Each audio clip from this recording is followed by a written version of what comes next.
Olá, pessoal!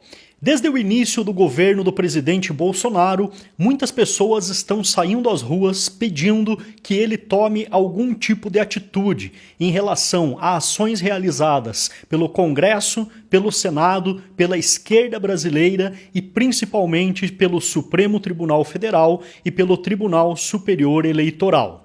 A situação se agravou nos últimos dias, com o TSE e o STF atacando diretamente o presidente, principalmente tentando impor um processo que pode até mesmo, supostamente, levá-lo para a cadeia ou torná-lo inelegível. A questão é que as coisas não são tão simples quanto parecem. Promover uma intervenção do Estado, promover uma intervenção militar, exige que o presidente siga à risca a Constituição. Bom, eu, assim como todos os brasileiros, também me pergunto por que o presidente ainda não tomou uma iniciativa, já que supostamente, pela Constituição, ele é o chefe do Estado-Maior, ele é o chefe supremo das Forças Armadas. Bom, hoje eu recebi um áudio de uma pessoa que eu não vou revelar o nome, não vou revelar quem foi a pessoa que gravou o áudio, nem quem recebeu e nem quem me enviou esse áudio, logicamente por uma proteção dessas fontes. E esse áudio explica em detalhes uma possível intervenção militar realizada pelo presidente da República com o apoio das Forças Armadas. E também todas as consequências que isso pode gerar para o país.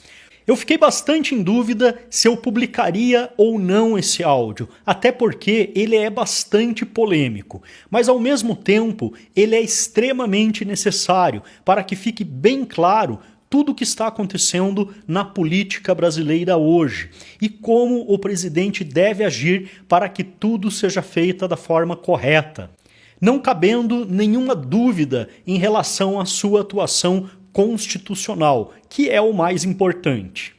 Então eu recomendo muito que você escute esse áudio até o final. Se tiver dúvidas, faça como eu já ouvi várias vezes aqui para ter certeza de tudo que eu estava ouvindo. Com certeza você não vai se arrepender. Então fique aí com o áudio. Vou gravar porque você vai compreender um pouco melhor essas questões pertinentes a crime lesa pátria ou lesa Constituição, que acaba sendo a mesma coisa. O crime lesa pátria é quando um funcionário do governo, especificamente qualquer funcionário, qualquer poder da República, ousa cometer um ato indecoroso contra a própria República. Isso representa, por exemplo, as ações indevidas que o Supremo Tribunal Federal, através de seus atuais ministros, estão tomando, como, por exemplo, invasão de prerrogativa em relação ao Poder Executivo e ao Poder Legislativo, ainda não é um indicador de um crime lesa pátria, embora eles estejam ofendendo a Constituição Federativa do Brasil.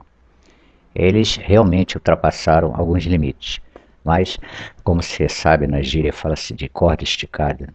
Mas as últimas ações do ministro Barroso no Tribunal Superior Eleitoral, ele integra o Supremo Tribunal Federal e é o presidente deste tribunal, agora começa uma acusação frontal à figura do chefe de Estado, chefe de governo, que é o presidente da República.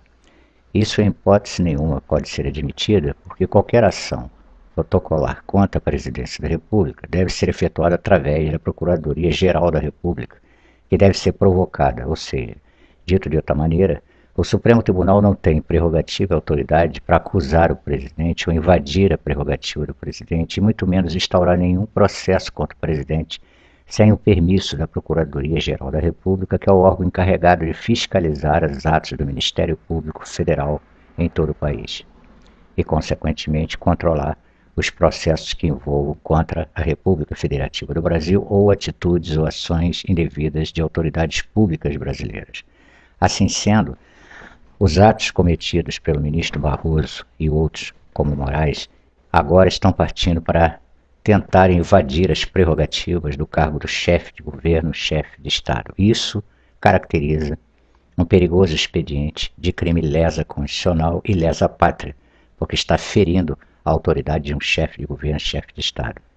Eles estão tentando afrontar a presidência da República, acusando sem provas devidas, cabais, baseadas na lei, sobre procedimentos sendo efetuados pelo presidente da República, que está tentando demonstrar para todo o público brasileiro que as coisas estão saindo fora do controle.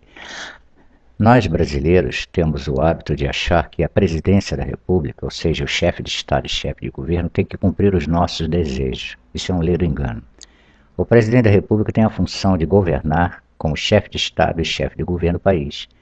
E ele, até o presente momento, tem estado dentro das suas prerrogativas e respeitos constitucionais. Ele não tem utilizado nenhum recurso que, evidentemente, já poderia ter utilizado, segundo o critério do povo, na invasão de prerrogativas, por exemplo, de membros do Supremo ou a inércia operacional do Congresso Nacional. Pois bem, o Supremo Tribunal Federal, para ser mais exato, os membros do Supremo Tribunal Federal têm invadido prerrogativas e ferido a constitucionalidade legal do país quando está invadindo um Congresso Nacional e também agora o Poder Executivo numa franca e perigosa ação e expediente de crime constitucional. Isso pode gerar do Conselho Nacional da República, do Gabinete Institucional e também do Ministério da Defesa, junto ao Presidente da República, um aviso pertinente, um aconselhamento para que ele tome providências para restaurar o equilíbrio institucional brasileiro.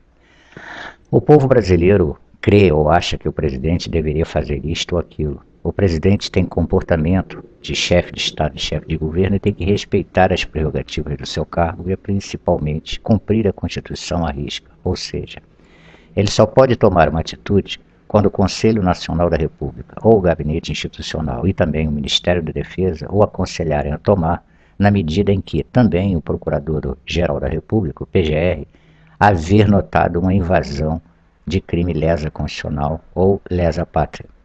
Nesse caso, tomando essa atitude, o presidente passará a agir vigorosamente dentro dos preceitos constitucionais. Isso pode significar muita coisa.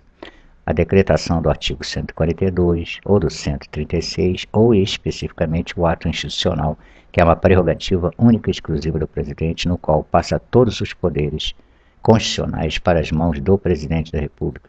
Inclusive, cessa-se todos os direitos civis de todos os brasileiros e ele tem autoridade suprema, com apoio das Forças Armadas, garantido por preceitos constitucionais, a fechar o Congresso e o Supremo Tribunal Federal por estarem agindo contra a República.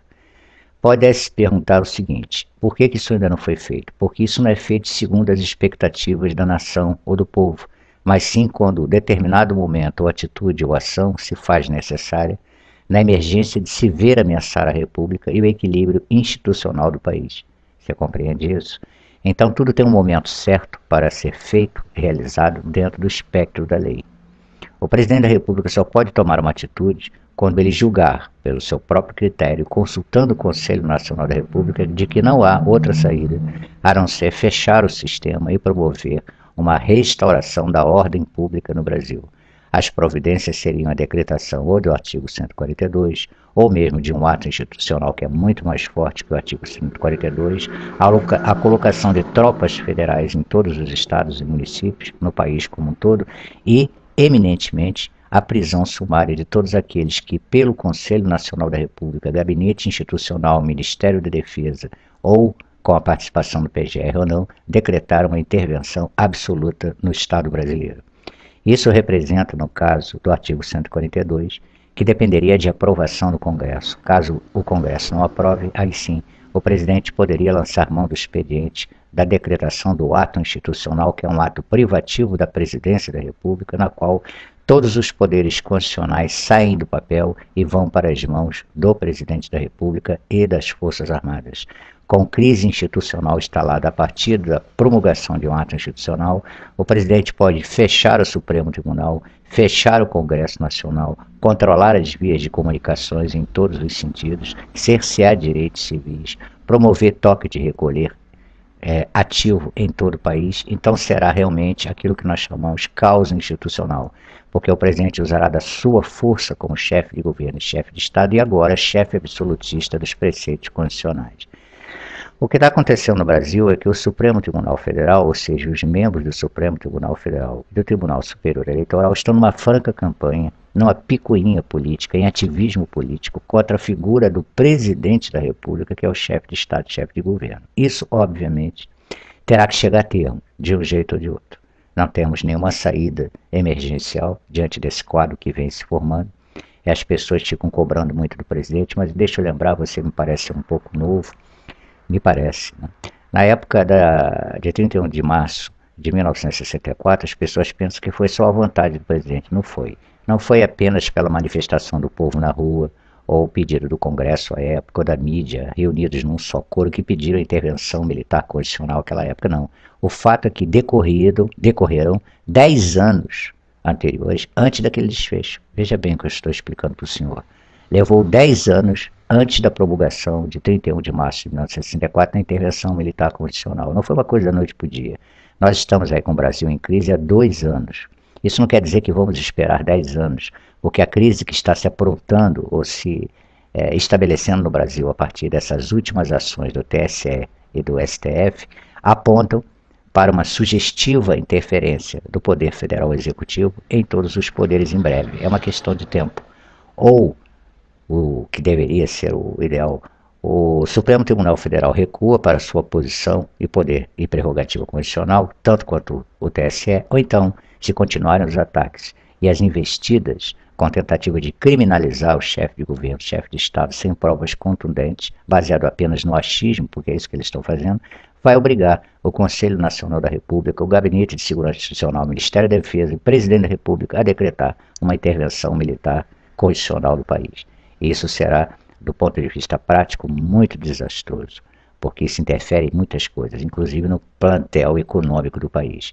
Então esperemos que esses senhores, embora não tenhamos essa esperança, ponham a cabeça no lugar e recuem antes que seja tarde demais.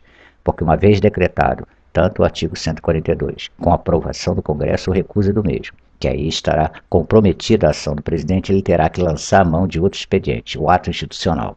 Se for promulgado, aí sim o Brasil entrará num momento muito crítico, institucionalmente e legalmente falando.